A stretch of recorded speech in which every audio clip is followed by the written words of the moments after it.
All right, in this first video in section 12.2, we're going to talk about simplifying rational expressions. And in the first question here on your worksheet, you're asked to simplify each expression.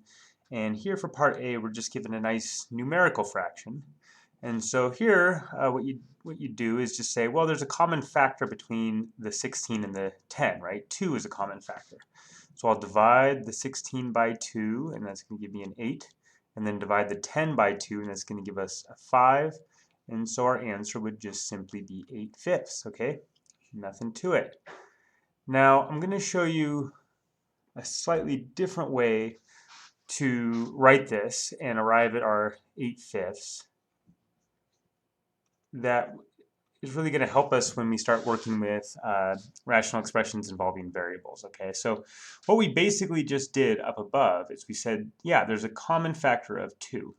So what I could do is write 16 as 2 times 8 and write the 10 as 2 times 5.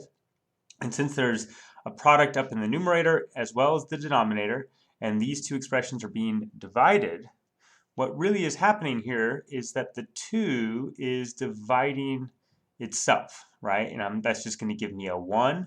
And a 1 times 8/5 is, well, 8/5, okay? So now this is a little overkill for just a simple numerical fraction. But when I get to stuff like, say, part B, right, this is really the kind of idea we want to have in our heads to solve that. Okay, so let's go ahead and do it. So in B, I have A times B upstairs, and then A times C downstairs. And so just like what I said down there, right, the A here will divide out, giving us just a 1, and then that's multiplying the B over C, so our final answer would simply just be B over C. All right. Now for C, notice the denominator is an A squared, so I could write that as A times A, and I have a 2 times A up in the numerator, and so here this A and this A can divide out, and that's going to leave us with just a 2 divided by A. All right. Now, one comment on this problem, a slightly different way to write this and to phrase it is that, look, I have one factor of A in the numerator, and since I have an A squared in the denominator, that's really two factors of A. So a slightly different way we could have done this is say 2A over A squared. When we divide, I'm going to lose one factor of A, giving us a 1. And then here, when I divide by A, I'm not going to be left with a 1. I'm going to be left with a factor of A. So I have 2 times 1 up top, so that's just 2. And then I have my A in the bottom. So that would be just as well a way to solve that problem. And that brings us to D, where this idea is going to be probably maybe the cleanest way to write it. So notice I have a y in the numerator and a y squared in the denominator. So we can start by saying, well, if I divide by y, I'm going to get a 1 here, and then here I'm going to be left with a factor of y. Next, I have a 6 and a 2, and there's a common factor there of 2. So 6 divided by 2 would be 3, and 2 divided by itself is 1. All right, so then when all is said and done, what are we left with? Well, a 3 times x times 1, which is just 3x up in the numerator. And then a 1 times the y that was left over, that's just a y in the denominator, and we are done.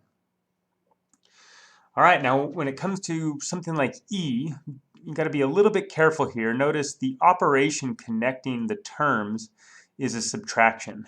And that's the case in the numerator and in the denominator. So there's a lot of sort of temptation here in a problem like this to start just dividing stuff out, like, oh, the 4 and the 6 share a factor of 2, so divide there, and oh, the x divided by x, that'll just divide out as well.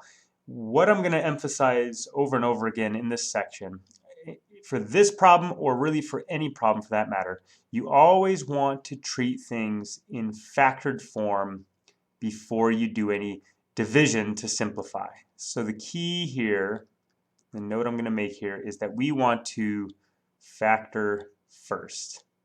Okay, so let's go ahead and do that. We, up in the numerator, can factor out the common factor of 2, and that's going to leave us with an x minus a 2. In the denominator, I can factor out a 3, and that's going to leave us also with an x minus 2 in parentheses, right?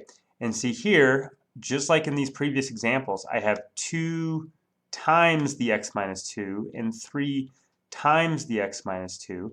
And since the x minus 2 is a common factor, this entire expression will divide out, leaving us with just a 2/3. All right, so again, factoring first here is key. All right, let's go ahead and apply factorization of the numerator and denominator in F. Now, in 12.0, we went over the difference of squares pattern. And notice in the numerator here for x squared minus 4, that is a difference of squares. It's x squared minus 2 squared. So I can factor that as x minus 2 times x plus 2. All right. And then in the denominator, there's a common factor of x, so I will factor that out, leaving us with an x plus 2 in parentheses. And now I have a product up in the numerator, x minus 2 times x plus 2. And then I have this product here in the denominator, x times x plus 2. And of course, there's this common factor of x plus 2 that will divide out to give me just the 1. And when all is said and done, I'm going to be left with my x minus 2 divided by x. Now notice I left the parentheses up in the numerator really just for emphasis. X minus 2 times 1 is just itself. So you could write it that way to leave the parentheses in for emphasis, or you just as well could just drop the parentheses and write that as x minus 2 over x. Okay, those are the same thing. Cool. All right, well, that's a good place to stop. We will continue with more problems from the worksheet in the next video.